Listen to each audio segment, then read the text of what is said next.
Gloire à Jésus. Je vous salue encore dans le nom merveilleux de notre Seigneur Jésus-Christ. Merci d'être connecté en ce moment. Et même si vous avez pris un peu de retard, ça va, il n'y a pas de problème, vous pouvez toujours nous suivre. Nous remercions le Seigneur de nous avoir accordé encore ce moment et il nous a encore donné le souffle de vie. Nous sommes très heureux parce que nous sommes parmi les vivants encore ce matin. Et malgré tout, vraiment, que Dieu vous bénisse encore parce que vous êtes là en train de dépenser également de l'argent pour avoir la connexion.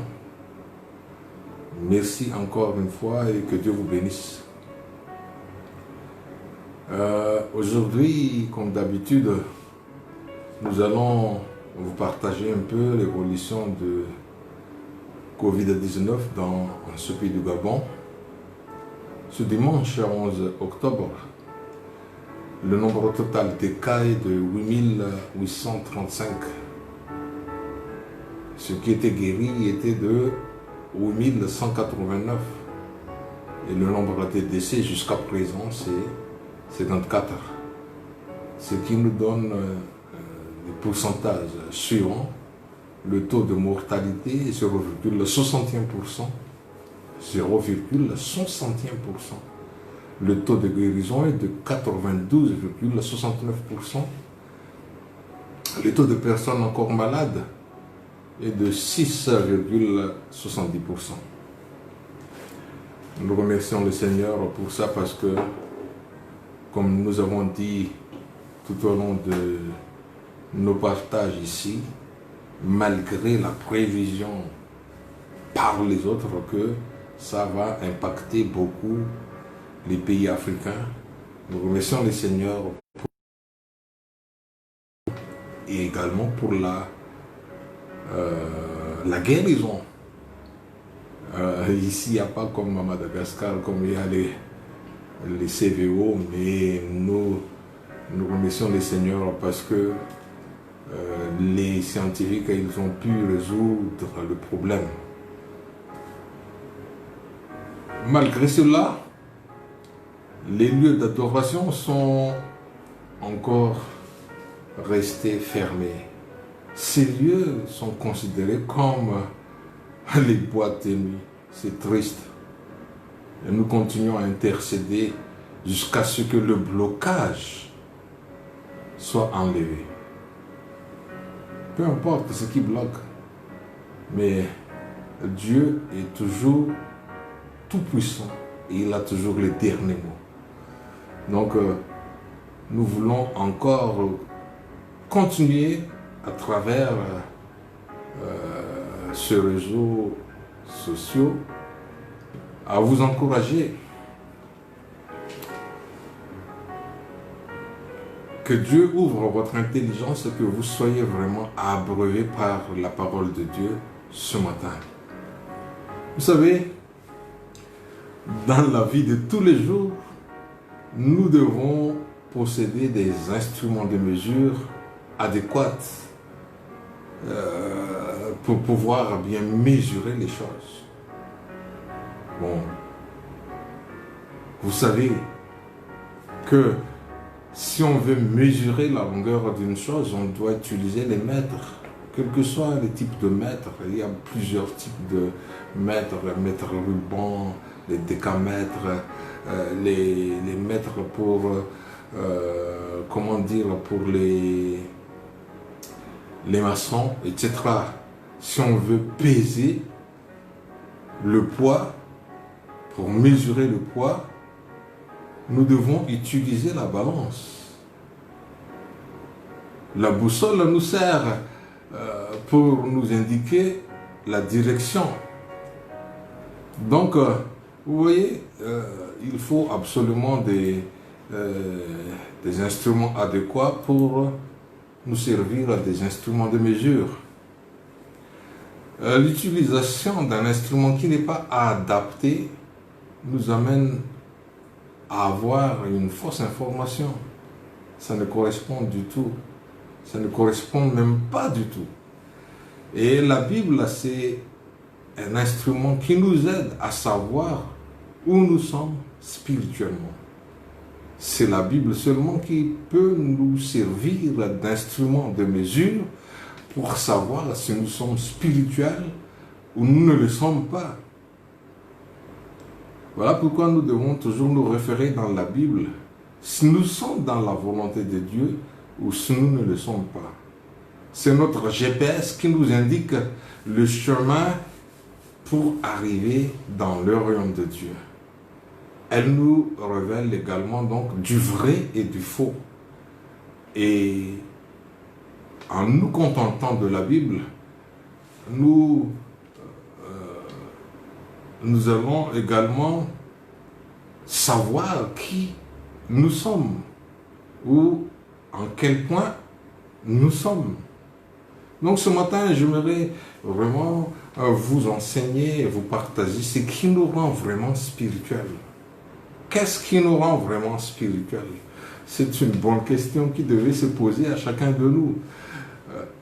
J'ai toujours eu le problème, j'ai les critiques des gens que pourquoi un tel pays comme Madagascar, la plupart des gens sont chrétiens, mais pourquoi ils sont parmi les derniers dans le monde? Au point de vue pauvreté, ça fait du mal. J'aimerais vraiment encourager, même si c'est en français, je ne peux pas le faire en malgache, mais je vous conseille, mes frères et sœurs, mes compatriotes, il faut vraiment que nous rectifions nos tirs et nous devons utiliser la Bible pour pouvoir nous mesurer. Je vais commencer par lire la Bible dans Matthieu chapitre 7, verset 21 au verset 24. Matthieu chapitre 7, verset 21 au verset 24. Merci Seigneur. Ceux qui me disent, Seigneur, Seigneur, n'entreront pas tous dans le royaume des cieux, mais celui-là seul qui fait la volonté de mon Père qui est dans les cieux. Plusieurs me diront en ce jour-là, Seigneur, Seigneur, n'avons-nous pas prophétisé par ton nom? N'avons-nous pas chassé les démons par ton nom? Et n'avons-nous pas fait beaucoup de miracles par ton nom? Alors, je leur dirai ouvertement, je ne vous ai jamais connu. Retirez-vous de moi, vous qui commettez l'iniquité. C'est pourquoi, quiconque entend ces paroles que je dis et les met en pratique sera semblable à un homme prudent qui a bâti sa maison sur le roc. Waouh! C'est Jésus en personne qui les dit. Ce n'est pas ce qui lui dit Seigneur, Seigneur. Nous pouvons connaître Jésus. Mais la question, est-ce qu'il nous connaît? Alléluia. Dans Jean 10, verset 1, il est écrit encore. Jean 10, verset 1. En vérité, je vous le dis, celui qui n'entre pas par la porte dans la bergerie, mais qui y monte par ailleurs, est un voleur, un brigand. Ce qui monte par ailleurs, on doit entrer par la porte dans la bergerie pour ne pas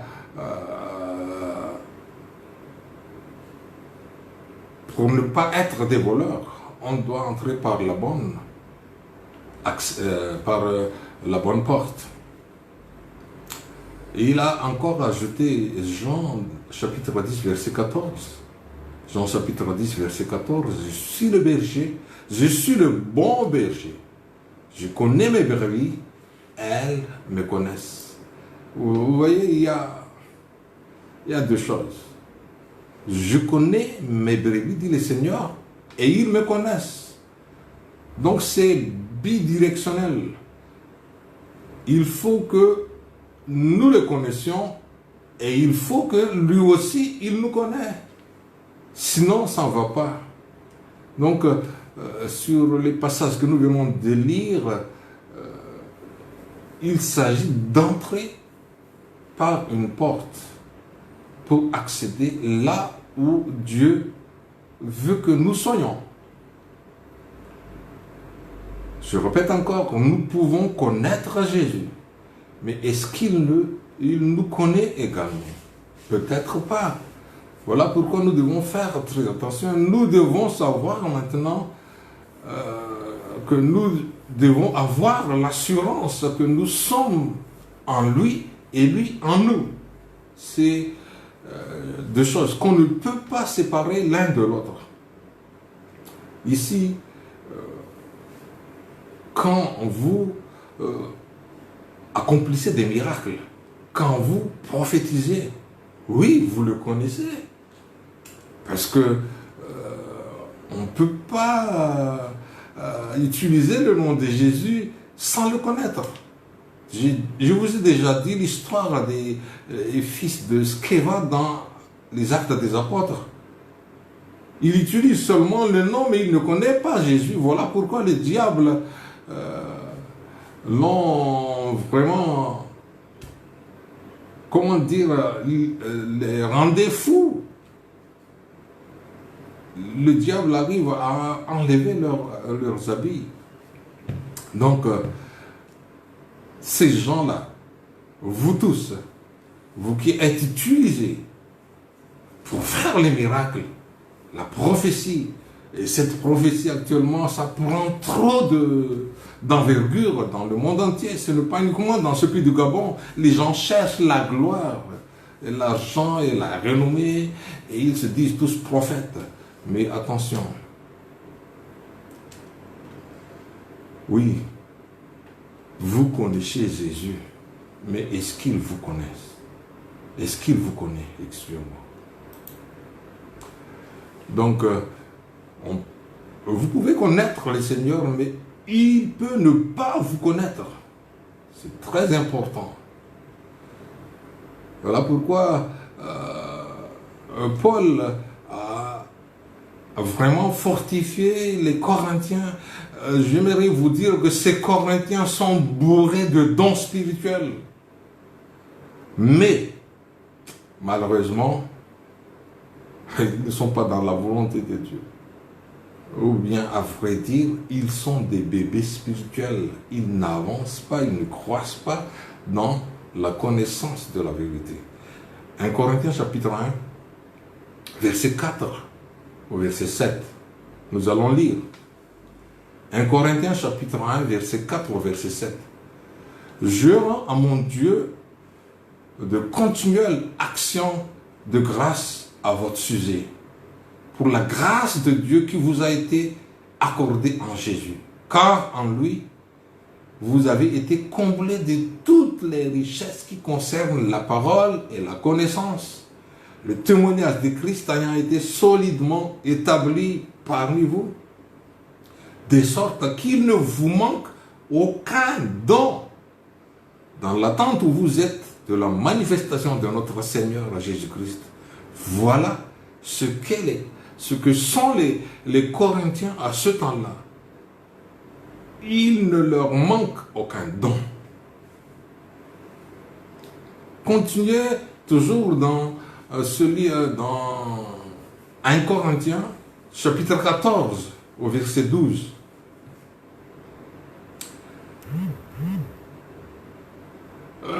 Paul est obligé de réprimander ces gens-là.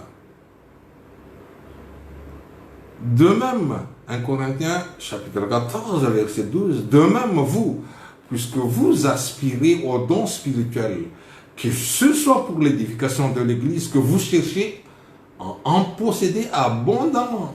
Vous voyez, Paul commence à rectifier les choses. Les gens aspirent aux dons spirituels. Paul a dit que si vous aspirez aux dons spirituels, cherchez ce qui est meilleur, l'édification de l'Église, que chacun possède dans l'abondance. Dans le verset 27 au verset 32 du chapitre 14, toujours 1 Corinthiens 14, 27 à 32, il est écrit, en est-il qui parle en langue que 2 ou 3 ou plus parlent, chacun à son tour, et que quelqu'un interprète. S'il n'y a point d'interprète, qu'on se taise dans l'Église, et qu'on parle à soi-même et à Dieu.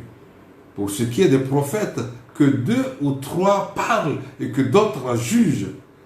Et si un autre qui est assis a une révélation, que le premier se taise. Car vous pouvez tous prophétiser successivement, afin que tous soient instruits et que tous soient exhortés.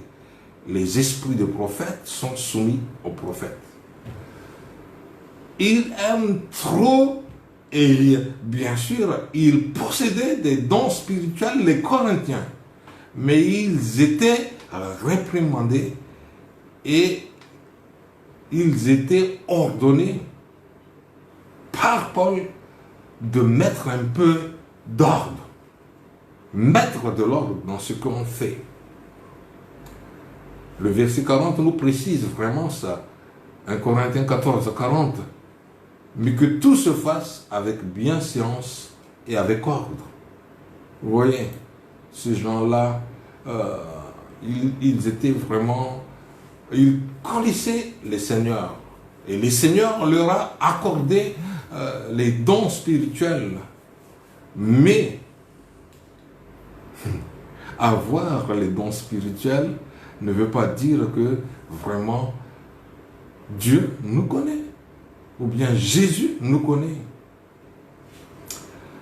Voilà pourquoi même Paul a écrit dans 1 Corinthiens chapitre 13, 1 Corinthiens chapitre 13, verset 1 au verset 3. Nous allons lire également. 1 Corinthiens chapitre 13, verset 1 au verset 3. Quand je parlerai des langues des hommes et des anges, si je n'ai pas la charité, je suis un airain qui résonne ou une cymbale qui retentit. Et quand j'aurai le don de prophétie, la science de tout le mystère et toute la connaissance, quand j'aurai même toute la foi jusqu'à transporter des montagnes, si je n'ai pas la charité, je ne suis rien. Et quand je distribuerai tous mes biens pour la nourriture des pauvres, quand je livrerai même mon corps pour être brûlé, et si je n'ai pas la charité, cela ne me sert de rien. Waouh!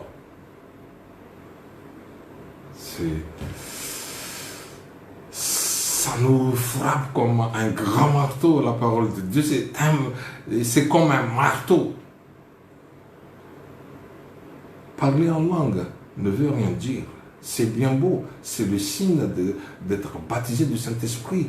Mais parler en langue, ce n'est pas le summum, ce n'est pas le point culminant que nous cherchons. Parce que ce n'est que le début de toute chose. Mais nous devons avoir la charité.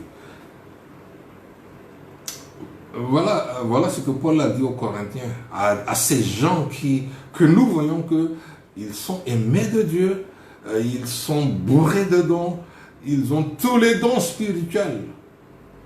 Beaucoup de prophètes, beaucoup de guérisseurs, beaucoup de gens qui guérissent les malades. 1 Corinthiens chapitre 3, verset 1 au verset 3. 1 Corinthiens 3, verset 1 au verset 3. Pour moi, frère, ce n'est pas comme à des hommes spirituels que j'ai pu vous parler, mais comme à des hommes charnels, comme à des enfants en Christ. Je vous ai donné du lait, non de la nourriture solide, car vous ne pouvez pas la supporter et vous ne le pouvez même pas à présent. Et vous ne le pouvez pas même à présent, excusez-moi, parce que vous êtes encore charnel. En effet, puisqu'il y a parmi vous de la jalousie et des disputes, n'êtes-vous pas charnel et ne marchez-vous pas selon l'homme? Des gens qui sont bourrés de dons utilisés par le Saint-Esprit pour faire des miracles et des guérisons, mais qui sont encore restés charnels. Seigneur, nous prions que vraiment le Seigneur nous amène à la connaissance de la vérité, frères et sœurs. Paul a mentionné ces choses également aux Galates. Galates, chapitre 5, verset 19 au verset 21. Galates, chapitre 5, verset 19 au verset 21. Or, les œuvres de la chair sont manifestes. Ce sont l'impudicité, l'impureté, la dissolution, l'idolâtrie, la magie, les inimitiés, les querelles, les jalousies, les animosités, les disputes, les divisions, les sectes, l'envie, l'ivrognerie, les excès de table et les choses semblables. Je vous dis d'avance, comme je l'ai déjà dit, que ceux qui commettent de telles choses n'hériteront point le royaume de Dieu. Paul a répété encore les choses qu'il a dit aux Corinthiens. Paul a réprimandé ces gens-là. Ils ont dit que vous êtes encore charnels, les Corinthiens, parce que chez vous, on voit les divisions, on voit des conflits entre frères et sœurs. Vous êtes envieux, excusez-moi, jalousie. Donc, mais chez les Galates, Paul a mentionné beaucoup de choses. Bon, les Corinthiens, ils ont des trois choses. Que vous ayez trois ou un, déjà, sans nous met hors de la plaque. Ça ne nous amène pas à hériter le royaume de Dieu. Ça ne nous permet pas d'entrer dans le royaume de Dieu. Nous devons vraiment méditer, nous voir à travers le miroir. La parole de Dieu, c'est un miroir également. C'est à travers ça que nous devons vérifier qu'est-ce qu'il y a encore dans ma vie. Est-ce qu'il y a encore ces choses dans ma vie? J'aimerais relire la parole, le verset, selon parole de vie. Galates 5, 19 à 21, selon la Bible, la parole de vie. Galates 5, 19 à 21. Ce que les désirs mauvais produisent, on le voit bien. Ils mènent une vie immorale et mauvaise. Ils se conduisent n'importe comment. Ils adorent les faux dieux, ils pratiquent la sorcellerie, ils détestent les autres, ils se disputent, ils sont jaloux, ils se mettent en colère, ils cherchent à passer devant tout le monde. Ils se divisent en partis et en groupes opposés. Ils veulent ce que les autres possèdent. Ils boivent trop, ils mangent trop et ils font encore bien d'autres choses semblables. Je vous avertis et je vous l'ai déjà dit, ceux qui font ces choses-là n'auront pas de place dans le royaume de Dieu. Une de ces choses nous suffit d'être mis à côté. Nous devons vraiment faire très attention. Frères et sœurs, alléluia. Donc,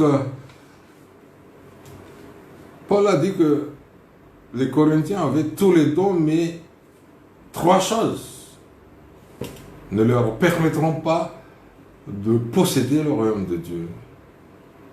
Trois seulement.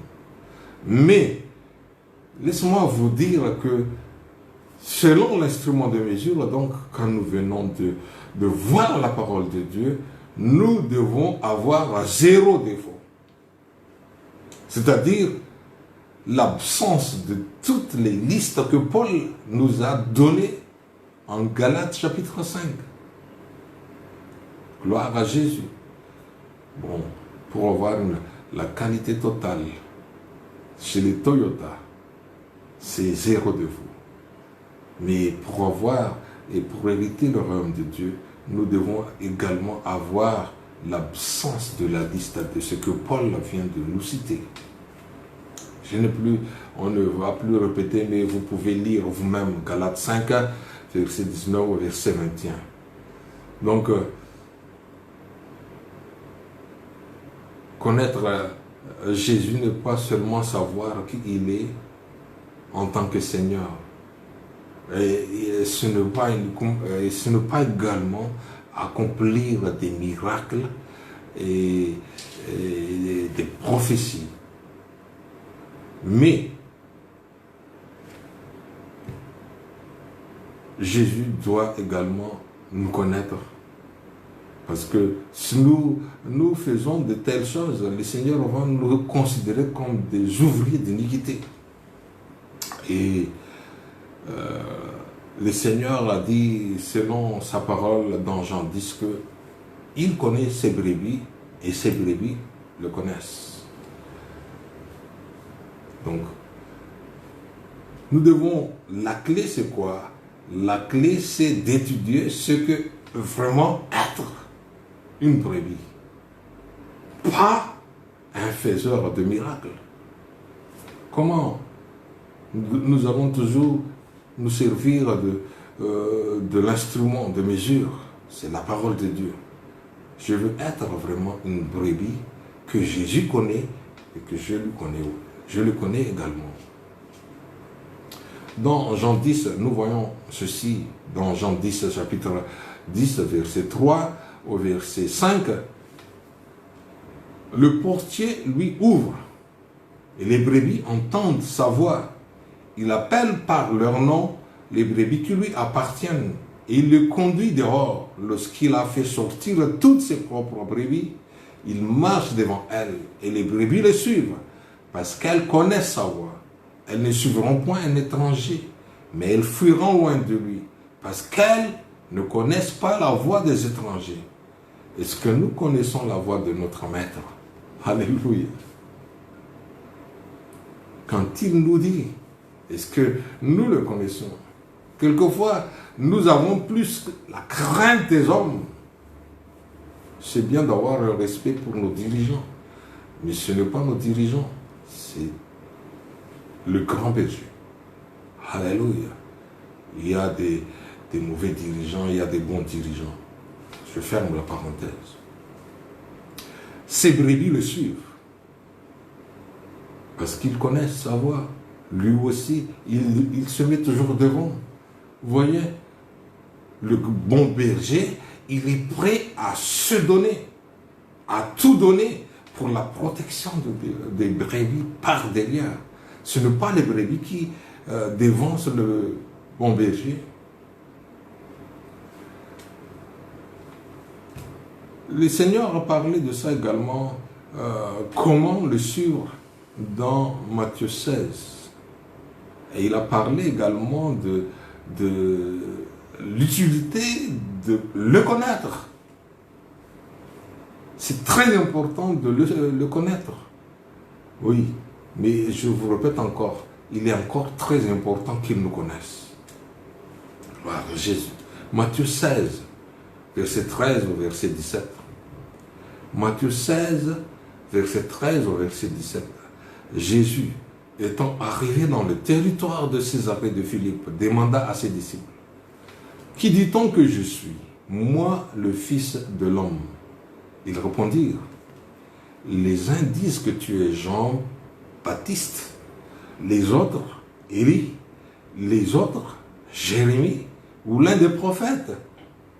Et vous, leur dit-il, qui dites-vous que je suis? Simon-Pierre répondit, tu es le Christ, le Fils de Dieu vivant. Jésus, reprenant la parole, lui dit, tu es heureux, Simon, fils de Jonas, car ce ne sont pas la chair et le sang qui t'ont révélé cela, mais c'est mon Père qui est dans les cieux. Alléluia.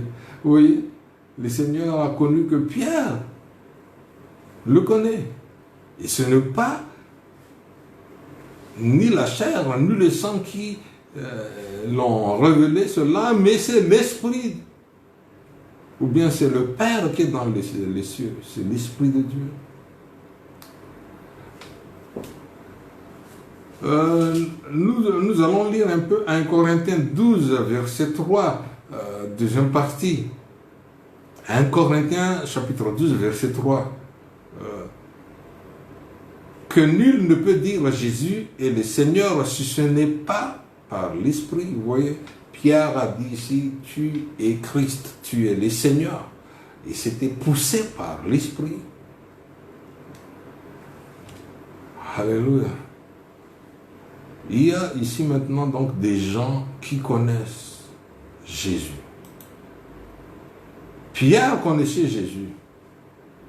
Et nous allons voir, est-ce que Jésus le connaît? Nous continuons la suite.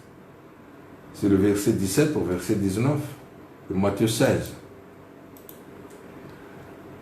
Ok. Verset 17 au verset 19 de Matthieu 16. Jésus reprenant la parole lui dit, tu es heureux, Simon, fils de Jonas, car ce ne sont pas la chair et le sang qui t'ont révélé cela, mais c'est mon Père qui est dans les cieux. Et moi, je te dis que tu es Pierre. Ah, Jésus connaît. Il a donné même un nom.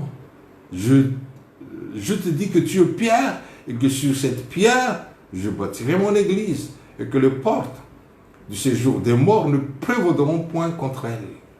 Je te donnerai les clés du royaume des cieux. Ce que tu liras sur la terre sera lié dans les cieux et ce que tu délieras sur la terre sera délié dans les cieux. Jésus connaît Pierre. Tu es Pierre. Et il lui a donné les clés qui ouvrent les portes des cieux, du royaume de Dieu. C'est cette porte que nous devons prendre comme accès. Alléluia. Pourquoi?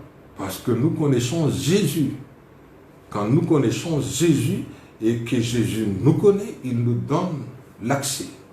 Nous avons les clés, comme Pierre. Et regardons la suite. Matthieu 16, toujours du verset 20 au verset 22. Alors, il recommanda aux disciples de ne dire à personne qu'il était le Christ.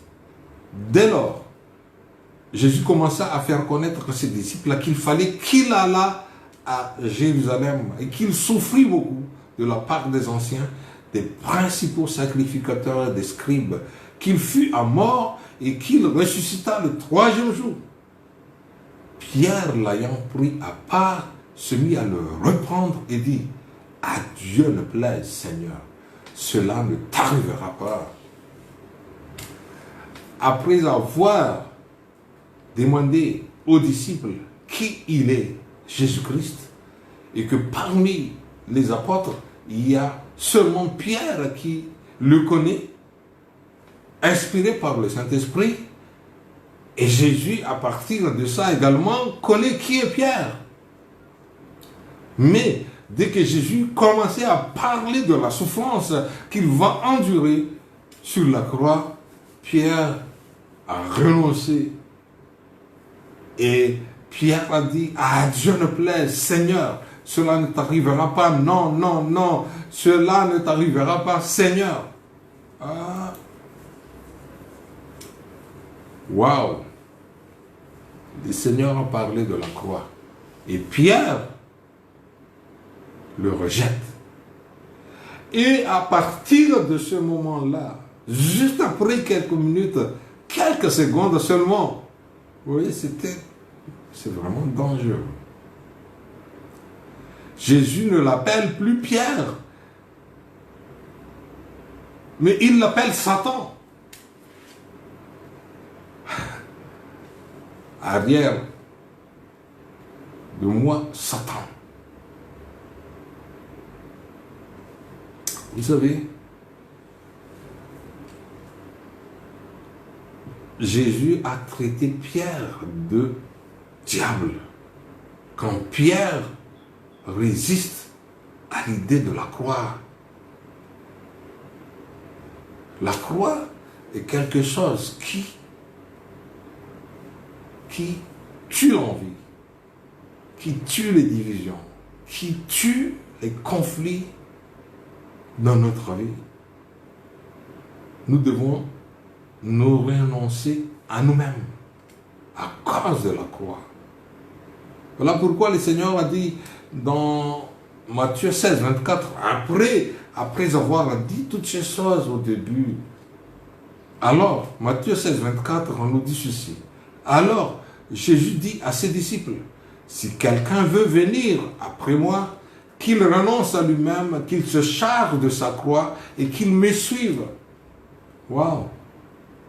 Le Seigneur a parlé de sa croix, mais il a fini à nous parler également de notre croix que nous devons porter si nous voulons le suivre.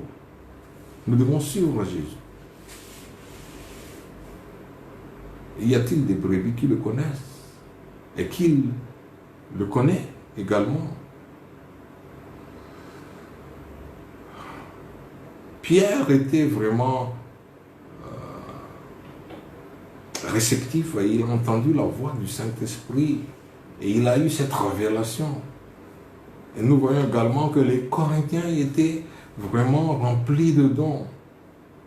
Beaucoup peuvent chasser les démons, peuvent accomplir des miracles et prophétiser. Mais laissez-moi vous dire, Paul a dit encore aux Corinthiens qu'ils sont encore des bébés spirituels. Paul ne peut pas encore donner de la viande, de nourriture solide, mais il leur a encore donné du lait.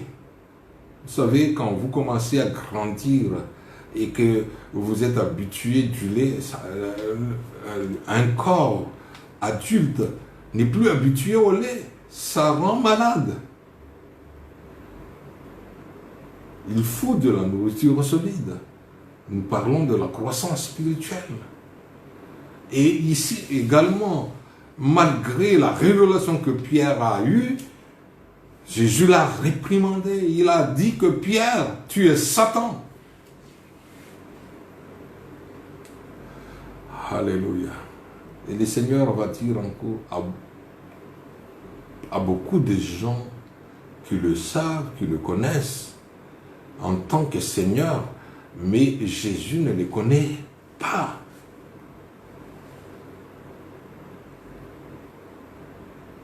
Suivre le Seigneur, c'est porter sa croix et se régner soi-même.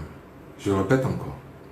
Suivre le Seigneur, c'est porter sa croix et se régner soi-même.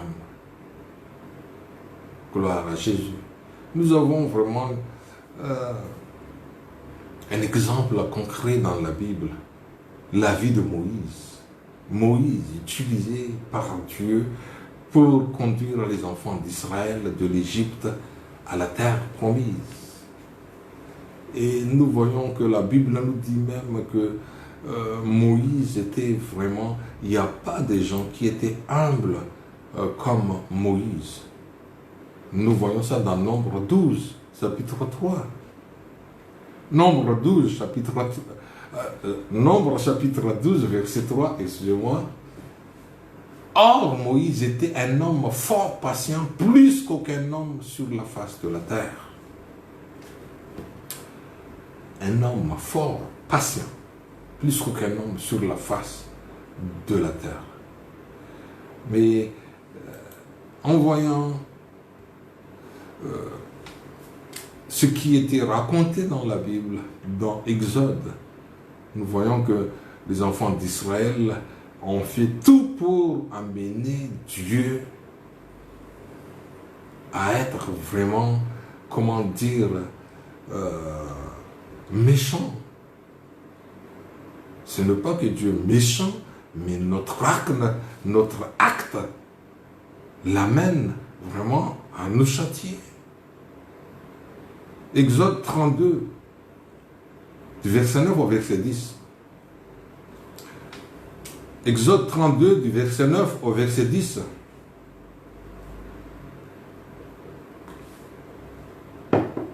L'Éternel dit à Moïse, je vois que ce peuple est un peuple au cœur raide. Maintenant, laisse-moi. Ma colère va s'enflammer contre eux et je les consumerai. mais je ferai de toi une grande nation. Il a donné un espoir à Moïse. Je ferai de toi une grande nation. Mais ces gens-là, ce peuple-là, c'est un peuple accourant des... Ma colère va s'enflammer contre eux. Je vais les consumer. Je vais les consumer, excusez-moi. Dieu, donc, a commencé à tester Moïse. Et voilà ce que Moïse a fait. Exode 32, verset 11 au verset 14. Exode 32, verset 11 au verset 14. Moïse implora l'Éternel, son Dieu, et dit: pourquoi, ô Éternel, ta colère s'enflammerait-elle contre ton peuple, que tu as fait sortir du pays d'Égypte par une grande puissance et par une main forte? Pourquoi les Égyptiens diraient-ils: c'est pour leur malheur qu'il les a fait sortir, c'est pour les tuer dans les montagnes et pour les exterminer des dessus de la terre? Reviens de l'ardeur de ta colère et repens-toi du mal que tu veux faire à ton peuple.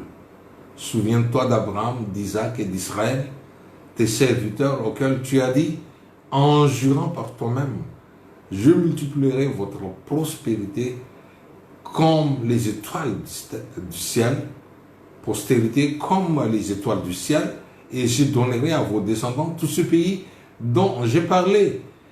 Ils le posséderont à jamais. Et l'Éternel se repentit du mal qu'il avait déclaré vouloir faire à son peuple. Vous voyez, Dieu l'a promis. Moïse, je te ferai grand. Je ferai de toi une grande nation. Non. Moïse a commencé à implorer l'Éternel. Non, ne fais pas ça. Ces gens-là ne comprendront pas le problème de la rébellion. Souvenez-vous, ô Dieu, de vos promesses. Moïse se préoccupe des autres plus que lui-même. Vous savez, un homme doit être vide de soi pour se voir offrir cette position et la refuser parce que les autres seront affectés. Qu'en êtes-vous de vous-même? La question se pose. Dieu a même dit à Moïse: je t'enverrai un ange.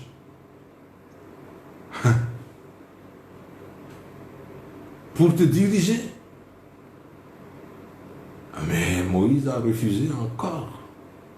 Il a refusé de nouveau. Exode 33, verset 2 au verset 3. J'enverrai devant toi un ange. Exode 33, 2 à 3. J'enverrai devant toi un ange. Et je chasserai les Cananéens, les Amoriens, les Héthiens, les Phérésiens, les Géviens, les Jébusiens. Monte vers ces pays où coule le lait et le miel. Mais je ne monterai point au milieu de toi, de peur que je ne te consume en chemin, car tu es un peuple au cou raide.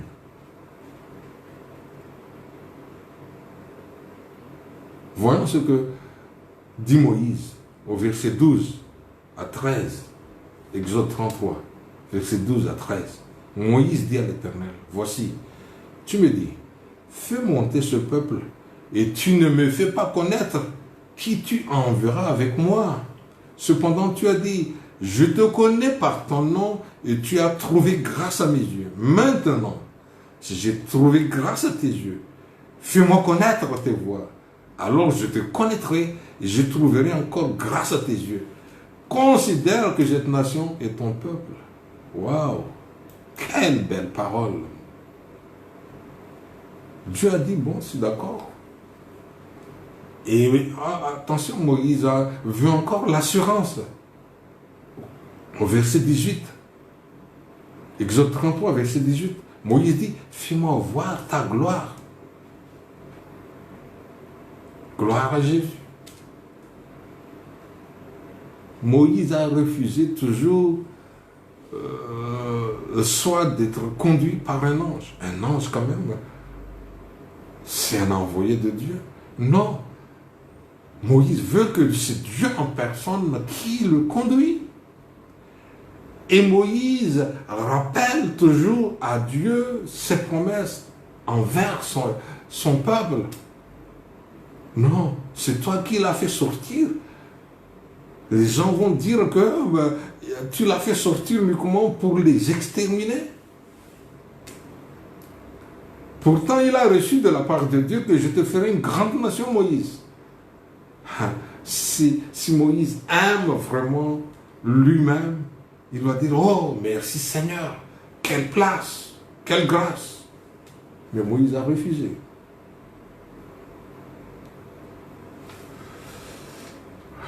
Gloire à Jésus. Exode chapitre 34, versets 6 à 7. Nous allons lire. Exode 34, versets 6 à 7.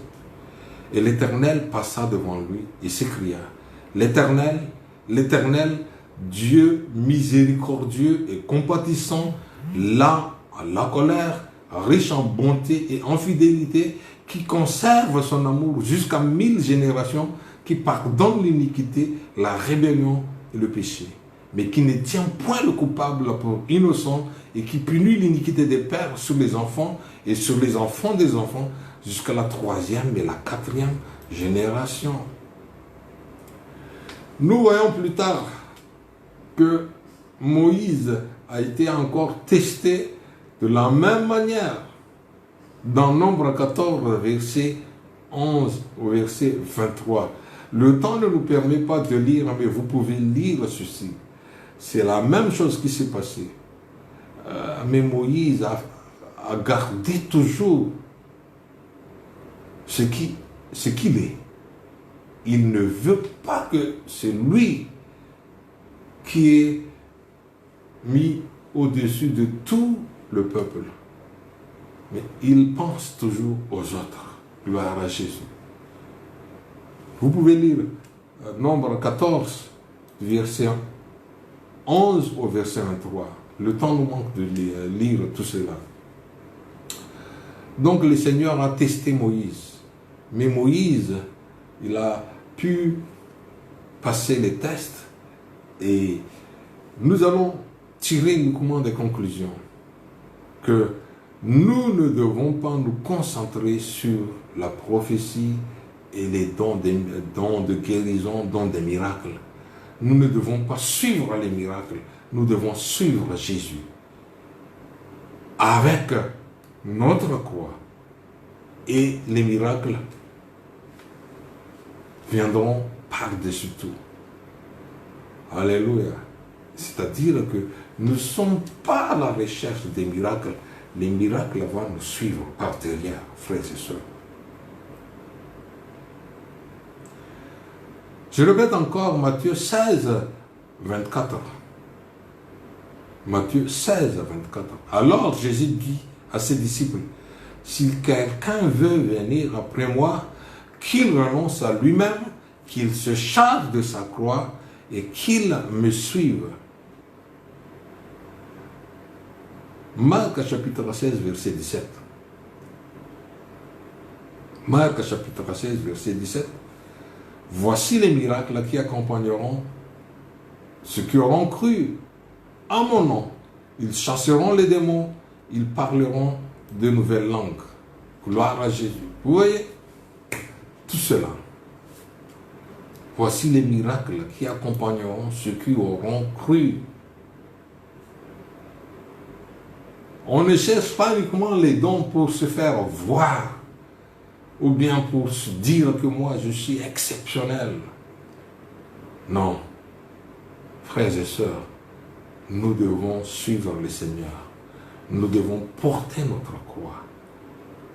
Et toutes les choses nous seront données par-dessus. Cherchez premièrement son royaume et sa justice. C'est ça le royaume et la justice de Dieu. Et toutes choses vous seront données par-dessus. Toutes choses. Dans toutes ces tours, frères et sœurs, il n'y a pas d'exception. Les Corinthiens, ils aimaient trop les dons spirituels et ils oublient vraiment. Mais chez eux, il y a encore les divisions. Il y a encore, moi je suis d'Apollos, moi je suis de Paul, moi je suis de Pierre et tout ça. Non. Il y a encore les jalousies, il y a les disputes, il y a les envies. Nous devons vraiment méditer. Nous devons nous mesurer à travers un bon instrument. C'est la parole de Dieu. Alléluia. Vous savez, j'ai vu beaucoup de gens qui me disent, pasteur, tu ne sais pas d'où je suis venu. J'étais pauvre, etc. J'ai sorti d'une famille. Et maintenant, une famille qui n'a rien. Et quand les seigneurs les utilisent, ils profitent ce temps-là pour gagner de l'argent à travers les dons de Dieu. Que tu sois pauvre ou pas, il faut vraiment être dans la volonté de Dieu. Parce que la terre passe et tout ce qu'il renferme, mais ceux qui font la volonté de Dieu vont vivre éternellement. Est-ce qu'il y a encore des gens comme Moïse actuellement qui sont vraiment prêts à régner ces avantages personnels pour l'amour de leur prochain?